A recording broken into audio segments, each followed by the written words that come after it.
Oke ya, sekarang kita melanjutkan apa yang kita bahas tadi. Jadi tadi terakhir kita telah melihat bahwa kapasitor itu memiliki kapasitas yang dikaitkan dengan karakteristik ataupun spesifikasi dari bahan-bahannya.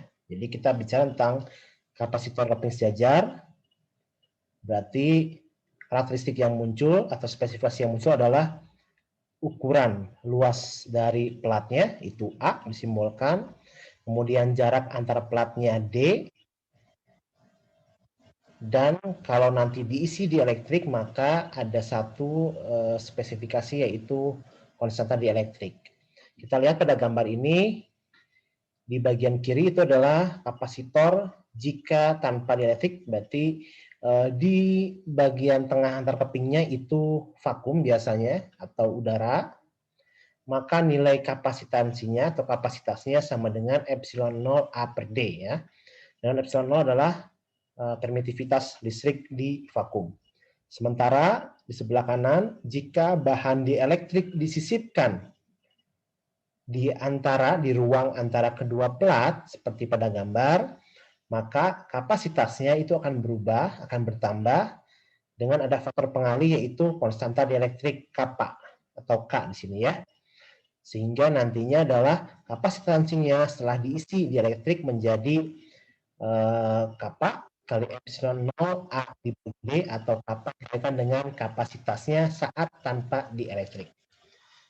Nah, sekarang kita ingin melihat bagaimanakah pengaruh dielektrik ini terhadap besaran-besaran yang berkaitan dengan kapasitas dari kapasitor dalam konteks definisi tadi ya. Jadi kita punya tadi kan, kita punya definisi kapasitansi tadi kan ya. Kita punya kapasitansi itu atau kapasitas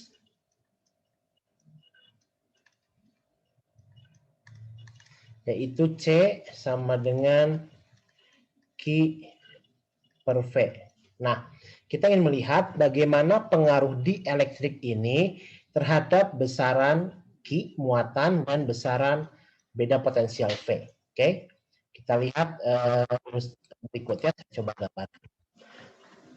Jadi misalkan saya punya kapasitor di sini. Jadi simbolnya ya, sebelum saya lebih jauh, simbol rangkaian dari kapasitor itu adalah seperti ini ya. Nah, ini C. Jadi dua garis ini yang menggambarkan keping sejajar dengan panjang yang sama atau kadang-kadang pun begini. Juga bisa ya. Saya akan lebih sering menggunakan yang sebelah kiri itu untuk simbolnya. Nah, di sini kita lihat, misalkan saya punya sebuah rangkaian seperti ini. Saya punya kapasitor seperti ini.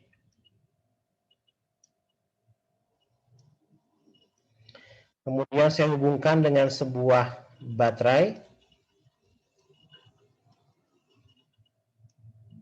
Ya, ini ada kapasitor, ini ada baterai. Ada kutub positif, negatif ya. Kalau baterai simbolnya satu garis lebih panjang, satu garisnya lebih pendek ya. Kalau kapasitor itu garisnya sama panjang. Nah, kapasitor ini dihubungkan dengan baterai, misalkan ya. Kemudian berarti dia ada proses pengisian muatan. Setelah itu, tanpa baterainya dicabut, jadi masih dalam keadaan terhubung dengan baterai. Misalkan ya, masih ada baterainya. Jadi baterainya nggak dicabut dari rangkaian.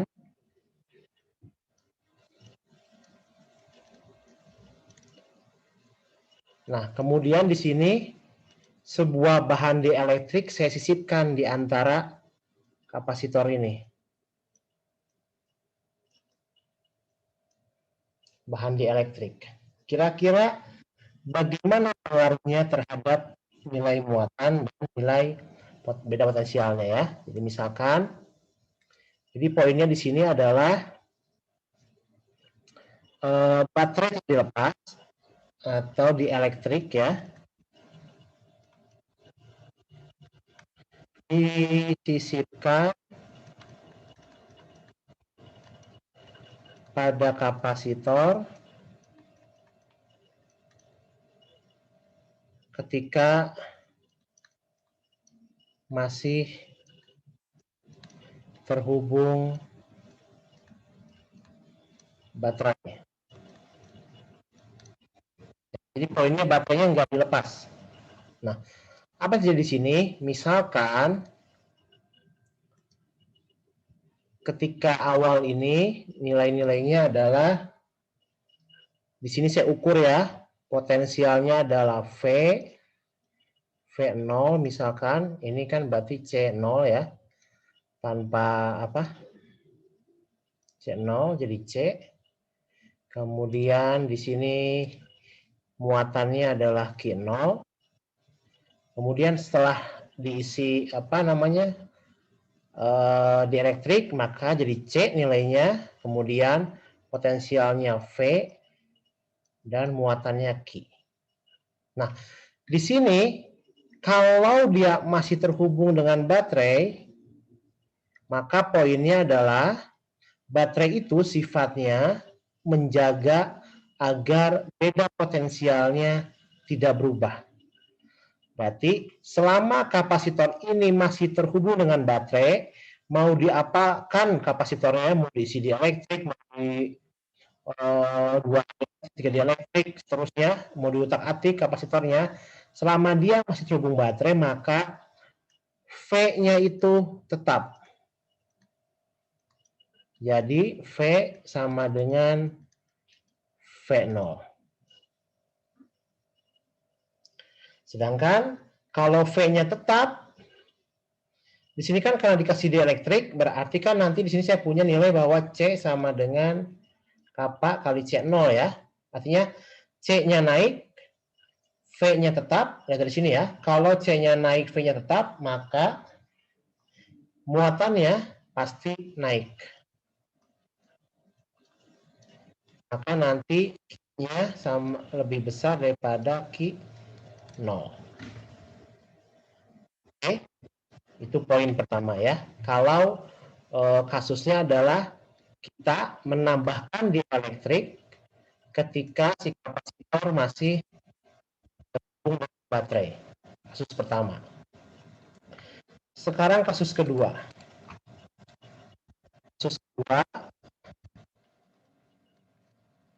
misalkan saya punya kapasitor seperti ini ya, baterai plus minus baterai, ini ada C0, kemudian lepas baterainya sehingga jadi kayak gini. Ini saya kasih alat ukur misalkan ya, alat ukur voltmeter ya, masuk gini, ini V-nya. Jadi di sini baterai dilepas,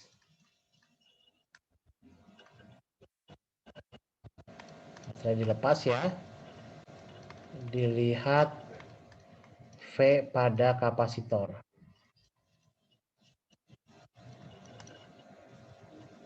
Ini C0 masih, kemudian tanpa ada baterai,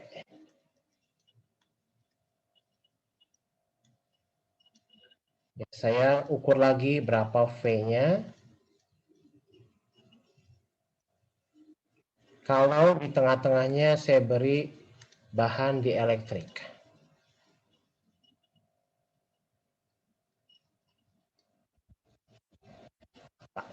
Sehingga Yang awalnya C0 menjadi nilainya adalah C di sini. Oke ya, jadi lihat awalnya kapasitor pasangan baterai, maka dia terisi muatan kan ya. Kemudian saya lepas baterainya, saya ukur V-nya, kemudian dieelektrik disisipkan. Ya. Ketika kapasitor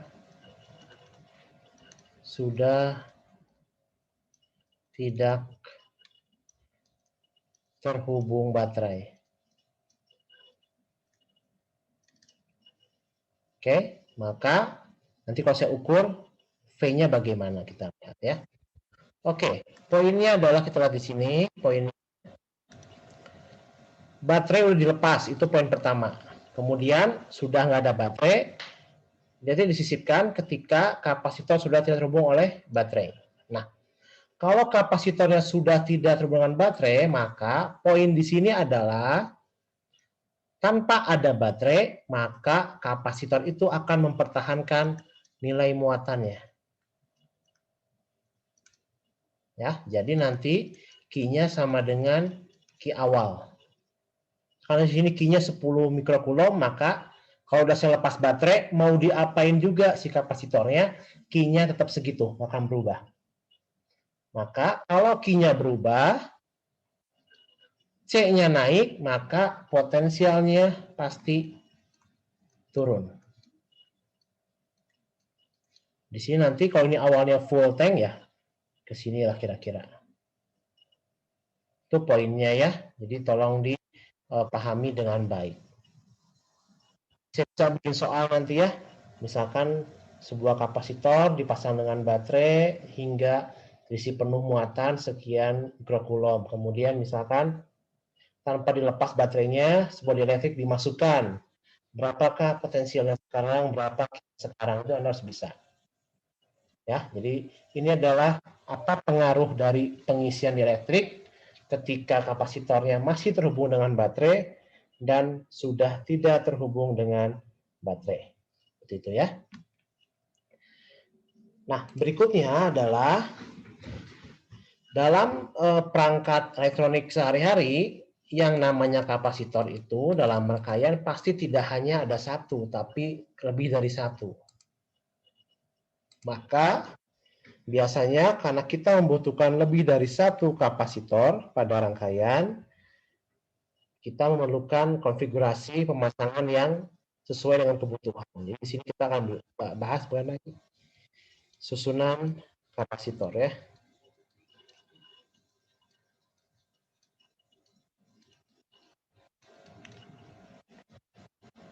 Nah, ini ada dua susunan kapasitor itu, yaitu susunan secara seri dan secara paralel ya. Jadi yang pertama adalah secara seri. Seri itu berarti maknanya serial atau berurutan ya. Jadi kalau saya punya kapasitor misalnya kayak gini,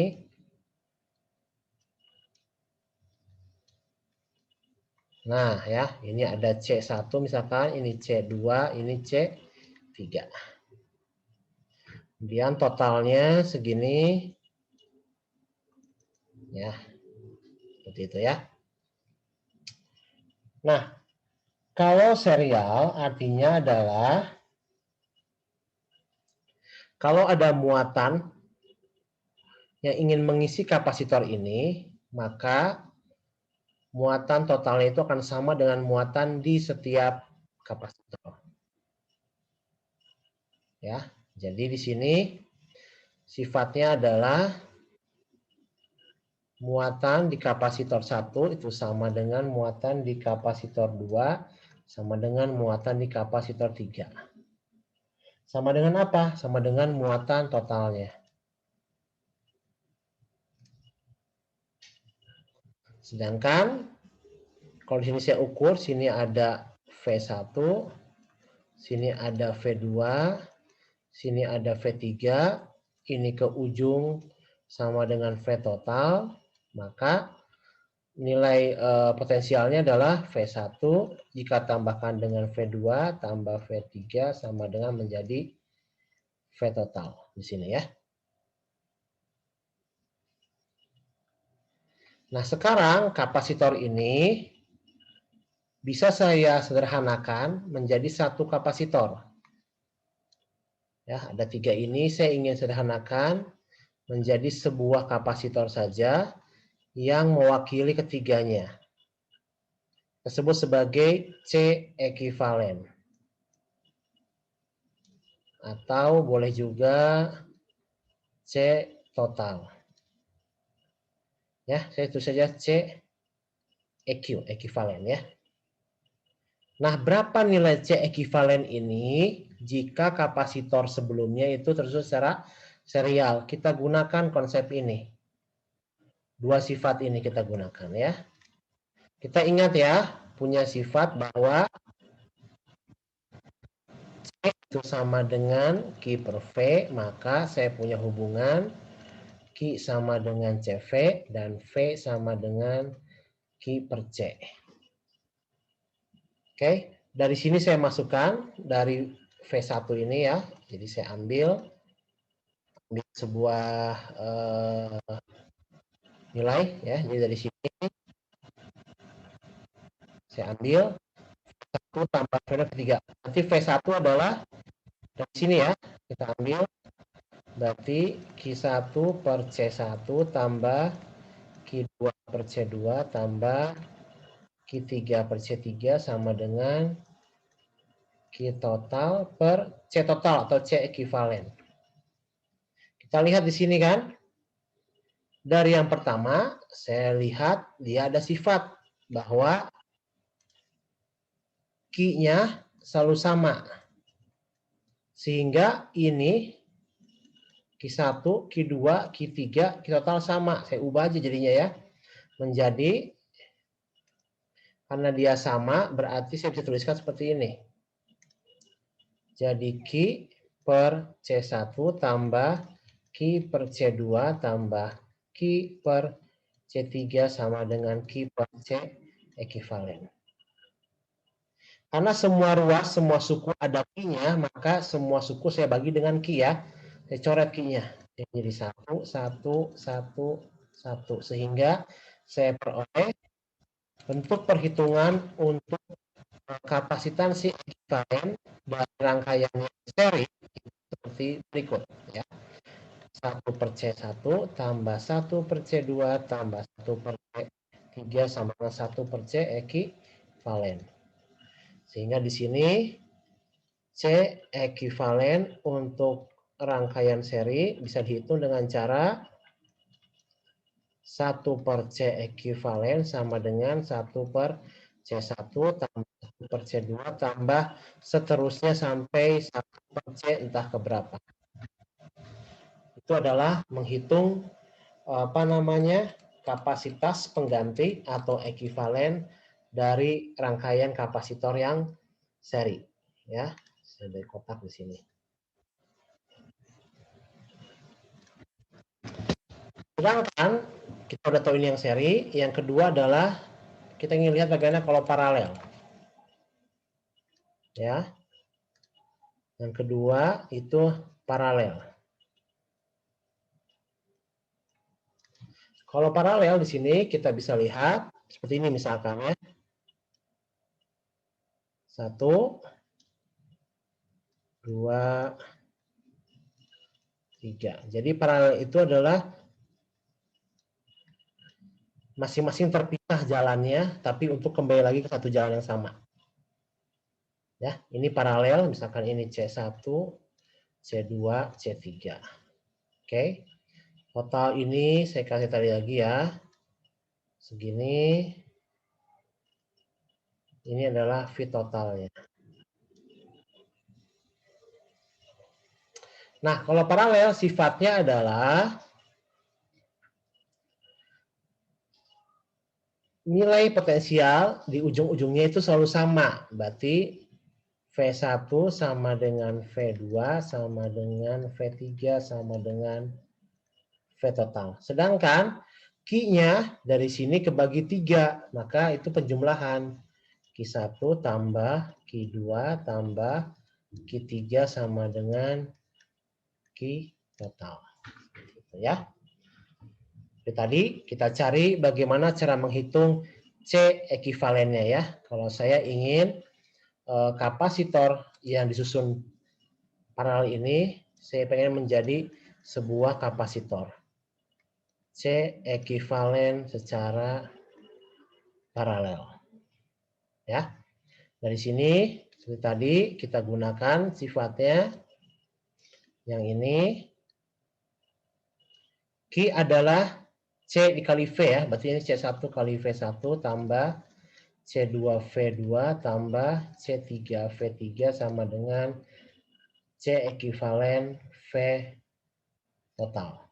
Sedangkan kita lihat dari yang atas, nilai V-nya itu selalu sama kan? Nilai V-nya lihat, V1, V2, V3, V total sama, maka ini, dan ini sama nilainya. Berarti bentuk di atas saya bisa ubah seperti berikut. Jadi C1 kali V tambah C2 kali V tambah C3 kali V sama dengan C ekivalen kali V. Semua suku ada V-nya, kita coret. V-nya saya perolehlah C1 tambah C2 tambah C3 sama dengan C ekivalen. Maka di sini untuk kapasitor yang disusun secara paralel, nilai C ekivalennya untuk yang paralel sama dengan ya C1 tambah C2 tambah seterusnya sampai C ke N entah berapa. Itulah kapasitansi pengganti untuk kapasitor yang disusun secara serial dan paralel ya. Ini yang paralelnya, tadi yang serialnya. Oke ya. Jadi demikianlah materi mengenai kapasitor ini. Kita akan lanjutkan dengan latihan soal pada video selanjutnya.